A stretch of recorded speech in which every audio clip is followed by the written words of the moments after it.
सब लोग फटाफट and we can settle down. Recording stopped. ये सर कट रहा है, इसका कुछ इलाज करना पड़ेगा. Recording in progress. अरे कट ही जाएगा ना वो, ये दिक्कत है जीवन में. चलो अभी तो कर दिया मैंने इलाज. अब प्रेंद हो गया हो गया हो गया हो गया हो गया हो गया बस ठीक है. बस अब ठीक है ना. थैंक यू आशीष भैया, धन्यवाद.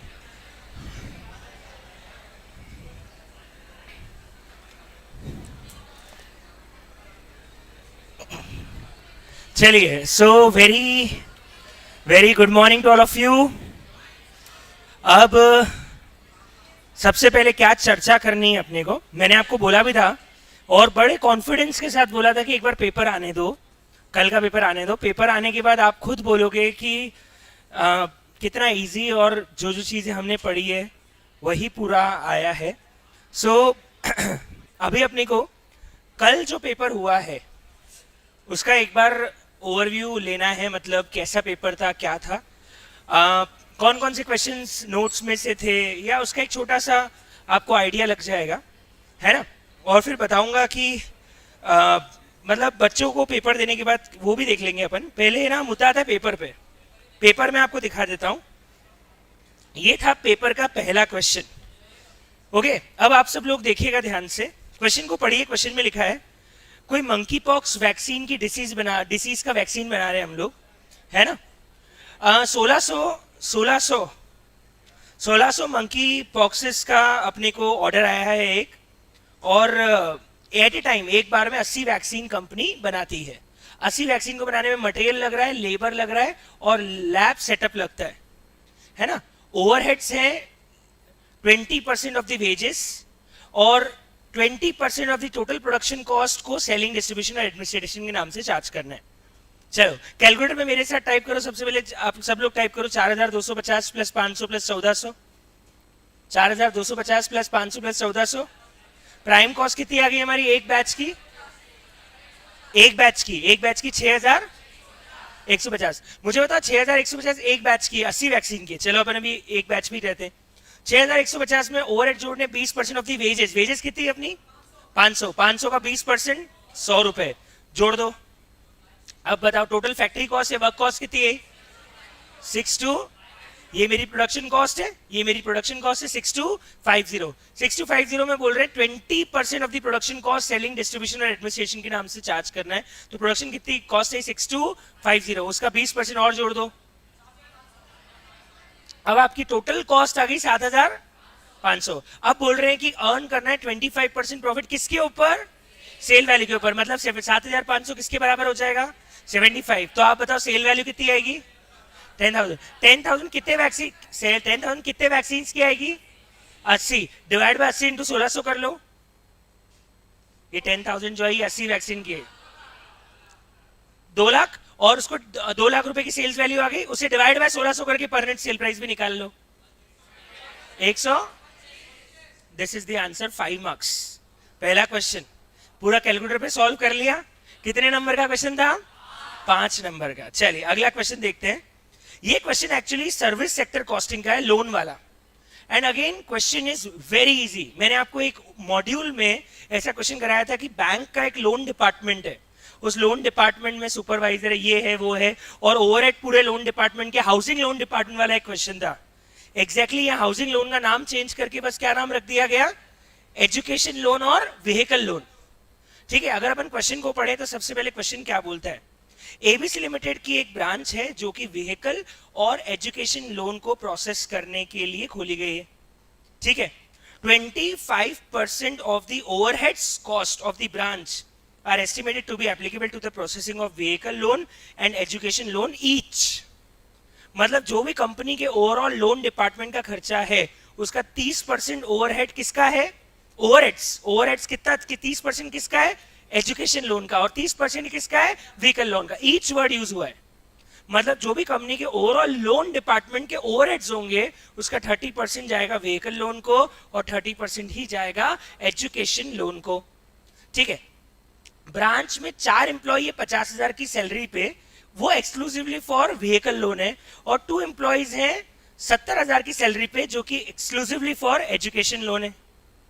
ठीक है, ये ब्रांच के और खर्चे। ब्रांच मैनेजर इन सारी एक्टिविटीज को सुपरवाइज करता है, जिसके 90,000 रुपए पर मंथ चार्ज करता है। लीगल चार्जेस, प्रिंटिंग, ये पूरे लोन डिपार्टमेंट के, ये पूरे लोन डिपार्टमेंट, मतलब ये एक तरीके क्या है, ये ओवरहेड्स है। तो कितने, ब्रांच मैनेजर की सैलरी कितनी हो गई, 90,000। लीगल, प्रिंटिंग, एडमिनिस्ट्रेटिव, ये सब कितना हो गया, 30,000, 12,000 और 18,000। और अदर एक्सपेंसेस कितने हो गए, 10,000।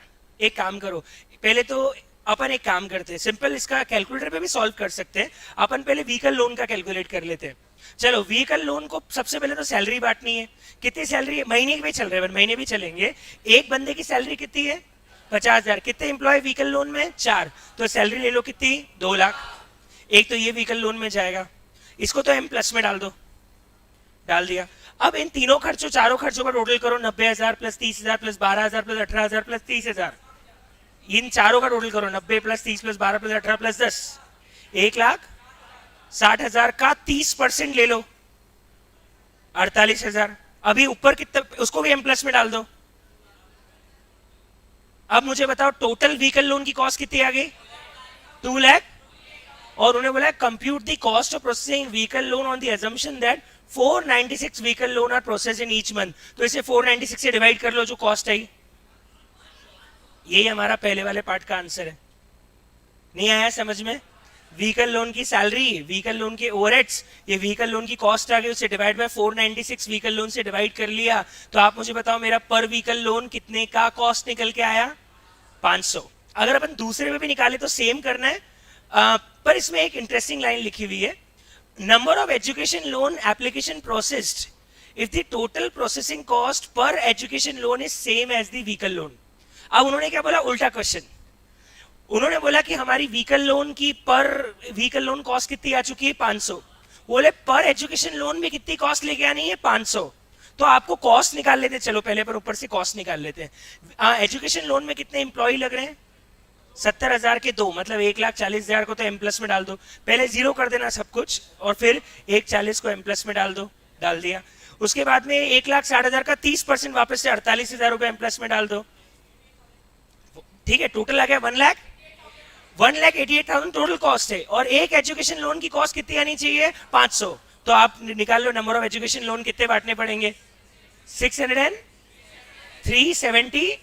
ये इसके सेकंड वाले पार्ट का आंसर है। नंबर ऑफ एजुकेशन लोन हो जाएंगे 376 लोन। मतलब पर यूनिट कॉस्ट दोनों की सेम रखनी है, तो सेकंड वाले में अपने आप बैलेंसिंग फिगर में कितने लोन प्रोसेस किए वो निकल के आ जाएंगे। क्या किया मैंने, दोनों की कॉस्ट स्टेटमेंट बना ली, और उसके बाद एक का पर यूनिट कॉस्ट निकाल लिया, उसको दूसरे में रख दिया, तो दूसरे के नंबर ऑफ लोन्स निकल के ऑटोमेटिकली आ गए। अगेन कितने नंबर का क्वेश्चन था, 5। क्या कॉपी उठाने की जरूरत पड़ी, पूरा कैलकुलेशन किस पे कर लिया, कैलकुलेटर पे। चलिए अगला क्वेश्चन, अगला क्वेश्चन, अगला क्वेश्चन पढ़ो। MMM uses 7,500 valves per month, which is purchased at a price of 1.50 per unit. ये EOQ का क्वेश्चन है। देखिए 7,500 वॉल्व्स एक महीने की यूजेज है पर मंथ। पहली बात, EOQ एक महीने में निकलता है, एनुअल रिक्वायरमेंट होती है, तो पहले तो इसको करना पड़ेगा इंटू 12। तो 75 इंटू 12 कर दिया तो हमारा 90,000 रुपए। तो ए आ गया, ए कितना आ गया, 90,000। अब आपको लिखा है प्राइस 1.5 रुपए। अब देखो होल्डिंग कॉस्ट दे रखी है 20%, तो प्राइस के ऊपर अगर अपन होल्डिंग कॉस्ट लगा ले तो हमारा 1 यूनिट का कैरिंग कॉस्ट आ जाता है। अगर आपको याद हो तो कैरिंग कॉस्ट निकालते थे purchase price into holding cost का परसेंटेज। तो हमारा 1.5 रुपए का प्राइस है और 20% कैरिंग कॉस्ट है, मतलब 0.30 सी आ गया। मेरा सी कितना आ गया, 0.30। ऑर्डरिंग कॉस्ट दे रखी है 15 रुपए। लो साहब, अब वापस बताओ, ए कितना है, ए कितना है 90,000, सी कितना है 0.30 और ओ कितना है 15। सबसे पहले 2AO अपॉन सी करके इसका इकोनॉमिक ऑर्डर क्वांटिटी निकाल लीजिए। 2AO अपॉन सी करके आप इसका इकोनॉमिक ऑर्डर क्वांटिटी निकाल लीजिए। कैलकुलेटर पे टाइप कीजिए 2 इंटू 90,000 इंटू 15 डिवाइडेड बाय 0.3 और रूट लगा लीजिए। आपका इकोनॉमिक ऑर्डर क्वांटिटी आ रहा है 3000। सबसे पहले पार्ट का सबसे पहला पार्ट का आंसर है 3000, इकोनॉमिक ऑर्डर क्वांटिटी 3000। एक मिनट एक मिनट एक मिनट एक मिनट एक मिनट एक मिनट एक मिनट, आप मुझे बताओ हमें साल भर की रिक्वायरमेंट कितनी है? 90,000, और एक बार में कितना बुलवा रहे हैं? 3000। तो कितने नंबर ऑफ ऑर्डर्स लगेंगे? नंबर ऑफ ऑर्डर्स कितने लगेंगे? अगर मेरी साल भर की रिक्वायरमेंट 90,000 है और एक बार की रिक्वायरमेंट में 3,000 रुपए प्लेस कर रहा हूं, तो आप मुझे बताओ ईयरली नंबर ऑफ ऑर्डर्स कितने पास करने पड़ेंगे? 30। एक मिनट, आपको नीचे नंबर ऑफ डेज दे रखी 360, फ्रीक्वेंसी ऑफ ऑर्डर निकाल सकते हैं। अगर मैं हर ऑर्डर 30-30 दिन में पास कर रहा हूं, हर मतलब साल भर में 30 ऑर्डर पास कर रहा हूं, तो और 360 दिन का अजम्पशन है, तो आप मुझे बताओ आपको साल भर में कितने कितने गैप में कितने गैप में ऑर्डर पास करना पड़ेगा? 12 डेज। इसकी फ्रीक्वेंसी ऑफ ऑर्डर कितने आ जाएंगे? 12 डेज। आया समझ में? Very nice. अगला, इसका ROL निकालना है, रीऑर्डर लेवल। रीऑर्डर पॉइंट को क्या बोलते हैं? Reorder level. अब आपको पता नहीं याद है कि नहीं है, लेकिन ROL का एक फॉर्मूला होता था सेफ्टी स्टॉक वाला, safety stock plus average consumption into average lead time. याद है फॉर्मूला? सबसे पहले सेफ्टी स्टॉक क्वेश्चन में दिया हुआ है 3200 वॉल्व्स, तो एक तो अपन 3200 वॉल्व का सेफ्टी स्टॉक ले लेते हैं। सर एवरेज लीड टाइम भी दे रखा है 1.5 मंथ, ये भी दे दिया। हमें बस एक चीज निकालनी, एवरेज कंजम्पशन। Average consumption. मेरा आपसे एक सवाल है कि हमें अगर कंजम्पशन दिया हुआ नहीं होता है, तो आपको याद हो हम एनुअल रिक्वायरमेंट से कंजम्पशन निकालते थे। मेरी साल भर की रिक्वायरमेंट कितनी है? 90,000। और हेलो हेलो हेलो हेलो, यहाँ पे नंबर ऑफ मंथ में लीड टाइम दिया हुआ है, तो हमें इसका कंजम्पशन पर डे निकालना है, कंजम्पशन पर मंथ निकालना है। मंथ, तो 90,000 को 12 से डिवाइड कर लीजिए, एक महीने का कंजम्पशन आ रहा है 7,000। दिया हुआ ये ऊपर 7,500 है ना। अब हम सेफ्टी स्टॉक प्लस एवरेज वाला फॉर्मूला यूज कर लेते हैं। सेफ्टी स्टॉक रखो आप सबसे पहले, कितना है? 3200, उसको डाल दो M+ में, डाल दिया M+ में। अब average consumption to average lead time करना है, तो 7,500 का consumption into average lead time कितना है? 1.5 महीना, और M+ करके MRC निकाल लो। टोटल आपका ROL आ जाएगा 14,400। This is the answer of reorder level. Average safety stock plus average consumption into average lead time. अगला बोल रहे हैं वापस वही पूरा कैलकुलेशन करो जो ऊपर किया था, बस इस बार प्राइस 1.5 रुपए ना मान के मैं आपको तो नोट्स में ऐसा क्वेश्चन है जिसके अंदर एक बार EOQ एक प्राइस पे निकालना था, फिर बोला था अगर किसी ने गलती से ये प्राइस रख दी तो बताओ आपका EOQ कितना हो जाएगा? याद है? तो ये क्वेश्चन बहुत ही बेसिक क्वेश्चन था। अगर अभी तो क्या है, आप लोगों का मटेरियल कॉस्टिंग बहुत पुराना पड़ा हुआ है, तो एकदम से आपको याद नहीं आ रहा है। अगर मटेरियल कॉस्टिंग रिवाइज करके इस क्वेश्चन को सॉल्व करोगे ना, तो ऐसा लगेगा इससे आसान क्वेश्चन एग्जाम में आया ही नहीं आज तक, इतना इजी क्वेश्चन था। चलिए साहब, अरे वाह, आप मुझे बताओ मार्जिनल आता है कि नहीं आता है? थोड़ा थोड़ा आता है, चलो थोड़ा थोड़ा आता है, देखते हैं अपन क्या यूज होगा। आपको सबसे पहले दे रखी है सेल प्राइस 300। एक सेकंड, मैं यहाँ लिखते जाता हूँ। वैसे मैं चाह रहा था कि बिना लिखे सॉल्व कर लूं, लेकिन थोड़ा लिख लेता हूँ, ज्यादा अच्छा रहेगा। सेल प्राइस दे रखी है 300, वेरिएबल कॉस्ट है 180। सबसे पहले बताओ कंट्रीब्यूशन 120। एक मिनट, हाँ, पीवी रेशियो कितना आ गया? 40%। एक मिनट, और फिक्स कॉस्ट भी दे रखी 16,80,000। एक मिनट, अगर मेरे को बीईपी निकालना है, बीईपी का फॉर्मूला याद है किसी को? Fix cost upon contribution per unit. Fix cost कितना है? 16,80,000, और कंट्रीब्यूशन पर यूनिट कितना है? 120। 14,000 आपका आ गया बीईपी यूनिट्स, और वैल्यू में निकालना है तो इसको मल्टीप्लाई बाय 300 कर लो। कितना आ जाएगा वैल्यू में? 40। बीईपी इन वैल्यू आ जाएगा 42 लाख रुपीस का। इसके बाद अगला इंपॉर्टेंट पॉइंट, आपको एमओएस निकालना है, तो एमओएस का फॉर्मूला होता है profit divide by PV ratio. Profit दिया हुआ है, कितना प्रॉफिट है? 7 लाख। अगर हम एमओएस का फॉर्मूला पुटअप करें तो profit divide by PV ratio 7,20,000 divide by 40%। MOS बताओ कितना आ जाएगा? 18 लाख रुपए का आपका एमओएस भी आ गया। इसके बाद अपने को 24,000 यूनिट पे सेल्स प्राइस से एक प्रॉफिट पूछा है, तो एक यूनिट का कंट्रीब्यूशन कितना है? 120, तो 24,000 का कंट्रीब्यूशन कितना है? माइनस कितने की फिक्स कॉस्ट है?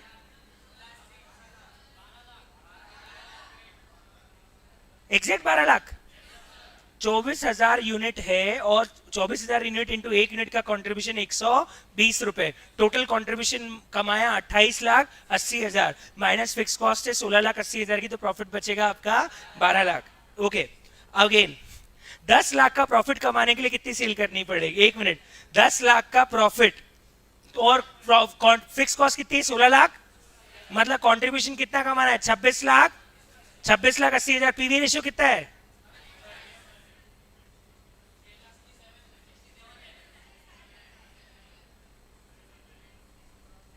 कितने नंबर और हो गए? 5। अभी तक कितने हो गए टोटल? 20। आगे बढ़ते हैं। ये क्वेश्चन अभी हम नहीं कर सकते क्योंकि हमने ओवरहेड चैप्टर नहीं पढ़ा है। This question is from overheads, वो अभी हमारा टॉपिक ही नहीं हुआ है, तो उसके बारे में मैं डिस्कशन कर ही नहीं सकता। Wow, look at the question. 1 minute. Question में क्या क्या दिया हुआ है सुनना। 15 रुपए का दे दिया आर, एच दे दिए 48, और एक यूनिट को बनाने का स्टैंडर्ड टाइम दे दिया 18, और हमने बनाई है 200 यूनिट, तो निकाल सकते हैं एसएच कितना होगा। अगर मेरे को एक यूनिट का टाइम 18 मिनट है और मैंने 200 यूनिट बनाई है, तो आप मुझे बताओ आपके कितने घंटे हो गए? 60। 1 मिनट। रेट दे रखा है 15, एएच दे दिए 48, एसएच दे दिए 60। आप मुझे बताओ कोई भी फॉर्मूला पुटअप करना हो तो अल्टीमेटली मुझे क्या चाहिए? 3 ही डेटा चाहिए। अब मैं एक काम करता हूं, सबसे पहले टाइम रेट वाली वेजेस निकालूं। तो भाई साहब ने कितने घंटे काम किया? 48। 1 घंटे का कितना मिल रहा है? 15। ये टाइम रेट की वेजेस आ गई 700। ये सबसे पहले वाले मेथड की वेजेस आ गई। दूसरा पीस रेट। एक मिनट, काम की बात। पीस रेट के लिए तो पीस वेजेस के लिए तो पीस रेट चाहिए। मैंने आपको बताया था अगर पीस रेट अवेलेबल ना हो तो आप टाइम रेट का फॉर्मूला भी लगा सकते हो पीस रेट में, बस आर एक्चुअल की जगह स्टैंडर्ड रखने पड़ेंगे। याद है आपको? मतलब यहां मैं कितने घंटे की वेजेस दूंगा? 48 या 60? 60 इंटू 15 900। ये पीस रेट आ गया। हाल से फॉर्मूला भी पुटअप कर लेते हैं। Actual rate, actual R into rate 48 into 15 plus हाल से में कितने परसेंट बोनस मिलता है? 50% बोनस मिल गया। 60 माइनस 48 इंटू 15 810। और फाइनली रोवन से जाए तो 48 इंटू 15 प्लस 50% रखते हैं एच अपॉन एस एच, तो 48 डिवाइड बाय 60, 60 माइनस 48 इंटू 15 800 800। अब आपको चूज करना है कि कौन सा प्लान बेटर है। और द कंपनी ने कॉस्ट रिडक्शन प्रोग्राम किया है और कंपनी मिनिमम लेबर कॉस्ट चाहती है। तो आप मुझे बताओ अगर मैं हाल से और ओवन में से चूज करूं तो कौन सा प्लान में चूज करूंगा? हाल से, क्योंकि वहां पे मेरी कॉस्ट कम आ रही है और यहाँ पे कोई अश्योरेंस नहीं है। यहाँ पे कोई अश्योरेंस वाला लफड़ा नहीं है। कितने नंबर का क्वेश्चन था? 6। अभी तक कितने हो गए? 26। ये क्वेश्चन अभी नहीं कर सकते क्योंकि ये एक्टिविटी बेस्ड कॉस्टिंग का क्वेश्चन है। ओवरहेड्स और एक्टिविटी बेस्ड कॉस्टिंग दोनों हमारे अभी बाकी हैं, तो इसको हम नहीं कर सकते। ये क्वेश्चन कॉन्ट्रैक्ट कॉस्टिंग का है। अब कुछ बच्चों ने नहीं किया है तो मैं अभी करवा नहीं रहा, पर आप लोग नोट्स में जाइए, आपकी कॉस्ट की बुक निकालिए। सब लोग कॉस्ट की बुक निकालिए और कॉस्ट की बुक में आप लोग क्वेश्चन नंबर 4 देखिए। एस्केलेशन नहीं है, मेमोरेंडम वाला है, मेमोरेंडम एस्टिमेटेड वाला। कॉन्ट्रैक्ट कॉस्टिंग निकालिए आपकी बुक में और क्वेश्चन नंबर 4 या 5 होगा। 5 का डेटा, फिगर्स नहीं, सिर्फ पर्टिकुलर्स आप मैच कीजिए। फिगर्स नहीं, particulars. Material, wages paid, prepaid outstanding, plant, फिर उसके बाद में सन्ड्री एक्सपेंसेस पेड आउटस्टैंडिंग, और फिर ऑफिस एक्सपेंसेस एक और ऐड हो गया, और पीछे फिर प्लांट इतने का रिटर्न हुआ, वो सब दी है। एग्जैक्टली ये हमारे नोट्स का क्वेश्चन नंबर 5 का भाई है। क्वेश्चन नंबर 5 या 6, 5 है कि 6 है? 5 5 है जिनको कॉन्ट्रैक्ट कॉस्टिंग आता है, उनको बहुत अच्छे से आता है, दोनों को जोड़ना पड़ता है। एक होता है करंट ईयर का डेटा और एक होता है फ्यूचर का, दोनों को जोड़ के बनाते हैं मेमोरेंडम कॉन्ट्रैक्ट और निकालते हैं एस्टिमेटेड प्रॉफिट।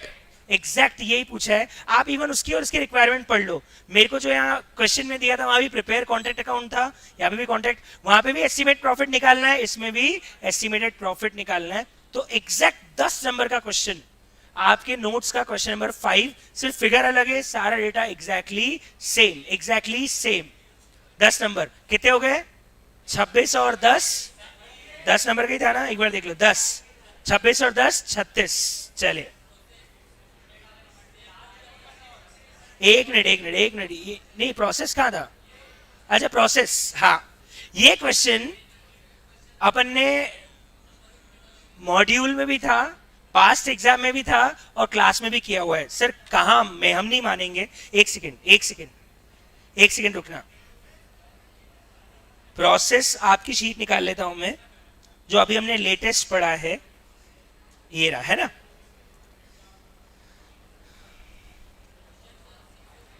नहीं, मैं आपको बता रहा हूं ना क्वेश्चन कौन सा है, मेरे को याद है अच्छे से।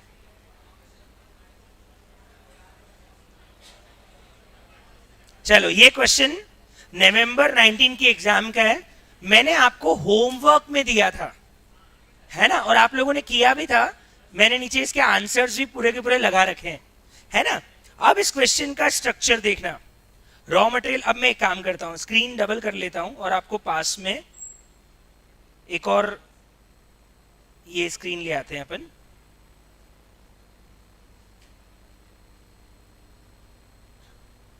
एक मिनट, यही था ना, ये रहा।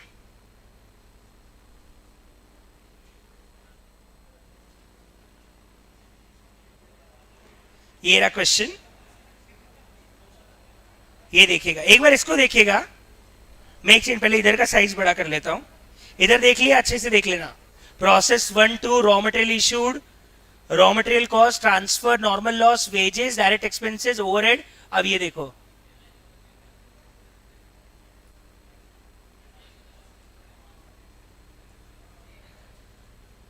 छह हजार आगे गई, 5,500। इधर आप देखोगे तो इधर से 9,000 आगे गई, इधर 8,200। उधर भी रॉ मटेरियल इशूड है, इधर भी रॉ मटेरियल इशूड है 6,500। इधर भी नॉर्मल लॉस 5% और 10% है। इधर नॉर्मल लॉस आप देखोगे तो नीचे लिखा दिया हुआ ऑलरेडी 250 और 500 ऑलरेडी दे दिया नॉर्मल लॉस। यहाँ पे भी स्क्रैप वैल्यू दे रखी है नीचे, रियलाइजेबल वैल्यू 13.5 और 100, 14.5 या 145 जो भी रेट था। यहाँ पे भी आपको रियलाइजेबल वैल्यू मिलेगी 4 रुपए और 16 रुपए। यहाँ पे भी आपको अल्टीमेटली नीचे बनाना क्या है, सुनो क्या बनाना है, प्रोसेस 1, प्रोसेस 2 और फिनिश गुड्स, नॉर्मल एबनॉर्मल। यहाँ पे आपको सिर्फ 3 अकाउंट बनाने, प्रोसेस 1, प्रोसेस 2 और फिनिश गुड्स। इवन इसमें नॉर्मल लॉस और एबनॉर्मल लॉस अकाउंट भी नहीं बनाना है। एग्जैक्ट नवंबर 19 का कॉपी क्वेश्चन एग्जाम के अंदर आ गया। And again this question is of 10 marks. कितने हो गए? 36 और 10 46। आगे बढ़ते, पास तो हो गए। और अभी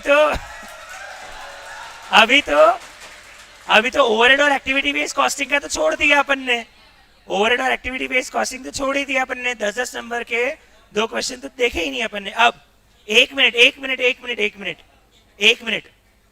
हा, ये क्वेश्चन अपन ने क्लास में किया है।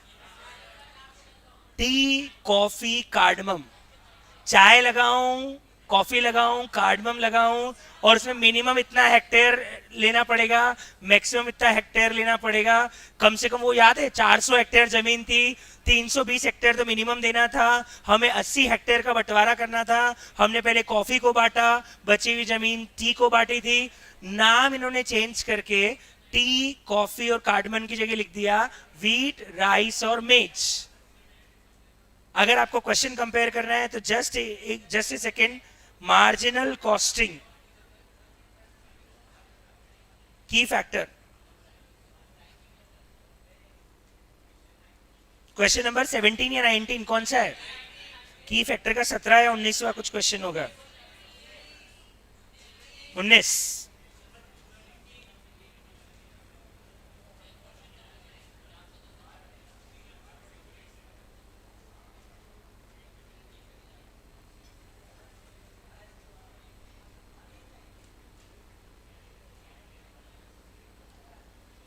ये रहा।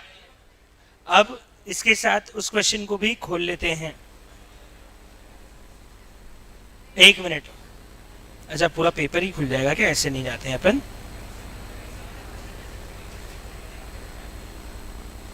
अब देखिएगा,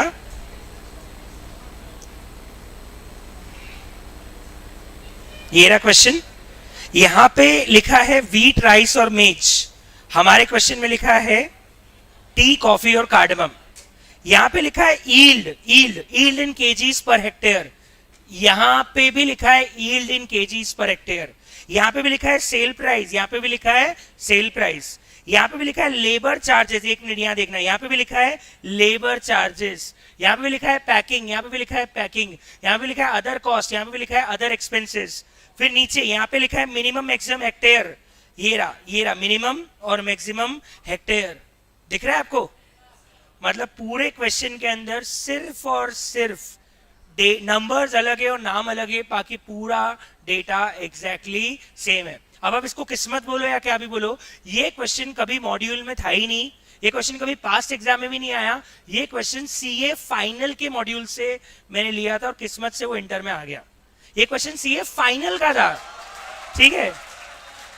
अब मतलब मैं सोचा था इस क्वेश्चन को क्यों रख रखा है मैंने, सीए फाइनल का क्वेश्चन है और आप इमेजिन नहीं कर सकते कि इस अटेम्प्ट के अंदर वही क्वेश्चन एग्जाम में मैंने बताया भी था कि क्वेश्चन नहीं, मैंने पेपर नहीं बनाया, सॉरी, मैंने पेपर नहीं बनाया।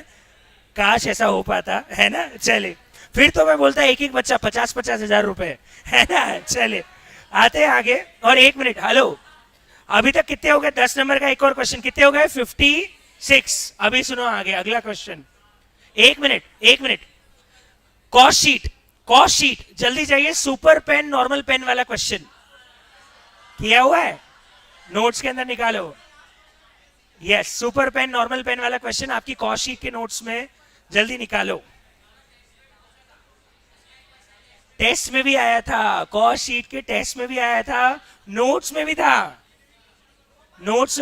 होमवर्क में भी था। सुपर पेन, नॉर्मल पेन वाला या शूज वाला क्वेश्चन होगा, ए और बी। चलो मैं भी निकाल लेता हूं यहां पे।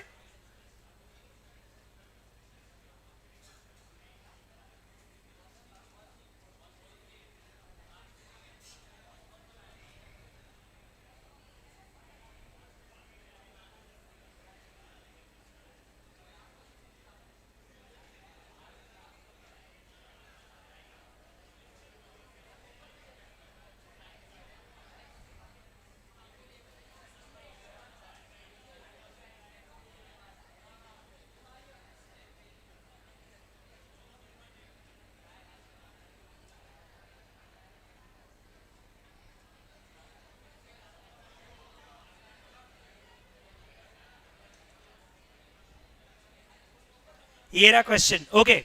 ये नोट्स में आपके क्वेश्चन नंबर 11 होगा और एक क्वेश्चन नंबर 15 भी होगा, 2 क्वेश्चन है ना। अब मैं ये क्वेश्चन भी निकाल लेता हूं। पहले क्वेश्चन में यहां देखो और क्वेश्चन में यहां देखो। Direct material, direct wages, production overhead. हमारे नोट्स में क्वेश्चन इसमें भी डायरेक्ट मटेरियल, डायरेक्ट वेजेस और प्रोडक्शन ओवरहेड। अब नीचे पढ़ते हैं, पढ़ना, पहले इधर देखना। यहां लिखा है direct material in type A shoes twice as much as type B. यहां लिखा है direct material cost per unit is twice as much as the direct material cost of disposable marks. मतलब इन्होंने ट्वाइस को थ्राइस भी नहीं किया, twice का ट्वाइस ही है। फिर इधर वेजेस 60% है टाइप ए शूज की। आप यहां पे पढ़ो, वेजेस 60% है type A type B mask की, है ना। उसके बाद यहां पे प्रोडक्शन ओवरहेड सेम है, यहां पे प्रोडक्शन ओवरहेड सेम है ना। उसके बाद एडमिनिस्ट्रेटिव ओवरहेड, यहां पे प्रोडक्शन ओवरहेड का 50% है, हमारे यहां पे एडमिनिस्ट्रेटिव ओवरहेड वेजेस का 150% है। यहां पे प्रोडक्शन और क्लोजिंग स्टॉक दिया है, यहां पे भी प्रोडक्शन दे रखा है 40,000 और आखिरी में क्लोजिंग स्टॉक दिया हुआ इतना। पूरा क्वेश्चन एग्जैक्टली सेम। इस क्वेश्चन में नंबर 10 के पूरे 10 मिलने चाहिए, एक गलती भी पूरे क्वेश्चन के अंदर नहीं हो सकती। तीन क्वेश्चन मैंने क्लास के अंदर करवाए हुए हैं, 2 नोट्स में है, एक टेस्ट में भी लिया हुआ है। तो ये क्वेश्चन अगेन 10 नंबर का, कितने नंबर हो गए? 76 अभी तक, 66। 1 मिनट, अब 1 मिनट शांत। 10 नंबर का स्टैंडर्ड कॉस्टिंग, 1 मिनट क्वेश्चन पढ़ो। ये तो अभी चल रहा है टॉपिक, तो ऑफ कोर्स ये क्वेश्चन तो अभी अपन सॉल्व करेंगे, 2 मिनट लगेगा। देखिए कुछ बच्चों ने मेरे को कल ही सॉल्यूशन भी भेज दिया इसका करके, मतलब कुछ बच्चों ने पेपर देखा होगा, वो रिव्यू डाला था मैंने, तो उससे पेपर देख के सॉल्व करके भी दे दिया क्वेश्चन कल ही रात को, मेरे को सॉल्यूशन दे दिया आपकी क्लास के बच्चों ने। आई थिंक अंशुल ने भेजा था, क्या अंशुल ने नहीं, किसी और ने भेजा था मुझे, आर्यन ने भेजा था। तो अब देखिएगा आप लोग, क्वेश्चन देखिए। 1 मिनट, क्वेश्चन देखिए। एक प्रोडक्ट को बनाने के लिए 3 तरह के रॉ मटेरियल है, ए, बी और सी, है ना। सबसे पहले ए बी सी का ये ऊपर देखो स्टैंडर्ड है। 1000 फिनिश को बनाने के लिए रॉ मटेरियल कितना लग रहा है? 1100। और किस रेशियो में लग रहा है? 5:3.5:2.5। क्या डेटा समझ में आया? 1000 बनाने के लिए 1100 इनपुट करना पड़ेगा, और वो भी किस रेशियो में? 5, 3.5 और 2.5। स्टैंडर्ड प्राइस भी दे रखा है। एक मिनट, आपने 20,000 यूनिट बना ली। आप मुझे बताओ 20,000 यूनिट बनाने के लिए पहले तो बताओ रॉ मटेरियल कितना लगना चाहिए था? 1000 बनाने के लिए 1100, तो 20,000 बनाने के लिए what is your standard quantity कितनी होनी चाहिए थी? और वो 22,000 किस रेशियो में होनी चाहिए थी? 500, 350, 250 बांट दो, कितना आ रहा है? 10,000, 7,000, 5,000। मतलब आपकी स्टैंडर्ड क्वांटिटी रहेगी 10,000, 7,000 और 5,000। ये एसक्यू है। एसपी ये दिया हुआ है, नीचे ये दे रखा है ए क्यू। और हेलो, शानदार बात, यहाँ पे ये कल जो मैंने बात बताई थी वही, मटेरियल कंज्यूम्ड एंड परचेजेस दोनों सेम है। मतलब यहाँ पे कोई ओपनिंग स्टॉक, कोई क्लोजिंग स्टॉक नहीं है, और यहाँ पे कोई मिक्सेस की इंफॉर्मेशन दी भी होती तो किसी काम की नहीं थी। कल ही मैंने बताया था, परचेज भी यही है और कंजम्पशन भी यही है, और ये एपी दे रखा है। अब मुझे बताओ, इस क्वेश्चन में ए क्यू भी आ गया, एपी भी आ गया, एस क्यू भी आ गया, एसपी भी आ गया, और अपने से पूछे हैं चार वेरिएंसेस। इसमें उन्होंने मिक्स तो अपने से पूछा ही नहीं, यील्ड पूछा, एम का प्राइस पूछा, एम का यूजेस पूछा, एक्चुअली दोनों का, ईच रॉ मटेरियल और एम। तो ईच रॉ मटेरियल तो आ गया इंडिविजुअली, और टोटल कर दोगे तो किसका आ जाएगा? एम का। मतलब इंडिविजुअल रॉ मटेरियल का निकाल के टोटल कर देना, तो अपन करते ही फॉर्मेट के अंदर अपन दोनों का निकाल के टोटल करते कि नहीं करते हैं? तो बस वो टोटल इंडिविजुअली भी आ गया, और टोटल आ जाएंगे वो फिनिश गुड्स के एंगल से आ जाएगा। तो ये material cost variance, price variance, uses variance और यील्ड वेरिएंस। एक सेकेंड, इसमें आरएसक्यू भी निकाल लेते हैं। आरएसक्यू के लिए पहले अपने को एक्यू का टोटल करना पड़ेगा। एक्यू का टोटल करो, कितना? 23,000। 23,000 को किस रेशियो में बांटना है? 500, 350 और 250, 5:3.5:2.5 में बांटना है। 23,000 को 5:3.5:2.5 में बांट दीजिए। 10,000, 454। दूसरा पॉइंट्स इग्नोर कर लेते हैं। 7,318,522। This is the answer. ये हमारा आरएसक्यू निकल गया। अब मुझे बताओ, इसमें किसी को कोई दिक्कत है? आ गया पूरा कैलकुलेशन समझ में? इससे आसान क्वेश्चन हो सकता है कुछ? स्टैंडर्ड कॉस्टिंग के इस लेवल के क्वेश्चन के, जिसमें ओपनिंग, क्लोजिंग, उसका प्राइस अलग, इसका प्राइस अलग, मिक्स का रेशियो, ये वो, इससे इजी क्वेश्चन क्या हो सकता है? 10 नंबर का। 10 नंबर का क्वेश्चन था ये, 10 नंबर का। चलिए, कितने नंबर हो गए अभी तक? 76। ये टॉपिक अभी हमारा नहीं पढ़ा है, रिकंसिलेशन करके टॉपिक है, ये हमारा टॉपिक बाकी है, तो इसके बारे में डिस्कशन नहीं कर सकते। ज्वाइन बाय अर्ली बर्ड वालों ने पढ़ा है, बहुत इजी, मैं आपको बताता हूं, अंश शायद आपको याद आ रहा होगा, अपन ने जब जॉइंट बाय पढ़ा था तो बाय प्रोडक्ट का ट्रीटमेंट पढ़ा था, एक बाय प्रोडक्ट का। जिन्होंने अर्ली बर्ड में थे, बाय प्रोडक्ट की वैल्यू को जॉइंट में से माइनस करके बची हुई वैल्यू को बांटते, याद है? मॉड्यूल का प्रैक्टिस क्वेश्चन नंबर 1 था। एग्जैक्ट वही आ गया, बहुत इजी, इससे आसान क्वेश्चन नहीं हो सकता था। 5 मार्क्स, कुछ नहीं करना था, बाय प्रोडक्ट की वैल्यू को एल में से माइनस करके पूरा कॉस्ट एलोकेशन करना था। तो इससे आसान क्वेश्चन नहीं हो सकता। And that's it. लास्ट में 20 नंबर की थियरी है। वो थियरी मैंने आपको बार बार बोला है कि अपन नहीं पढ़ते, कोई जरूरत नहीं है पढ़ने की। और हाँ, दैट्स इट, ये पूरा पेपर था।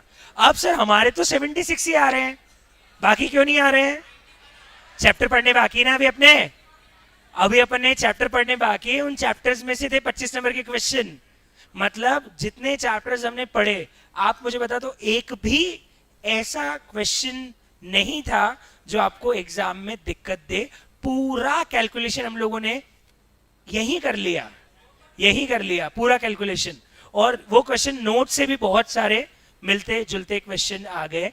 तो of course paper was easy, ऐसा नहीं था मैंने बहुत अच्छा पढ़ा है, पेपर भी बहुत आसान था, है ना? पेपर आसान था, पेपर इजी था, पेपर पूरा नोट्स और मॉड्यूल से ही था।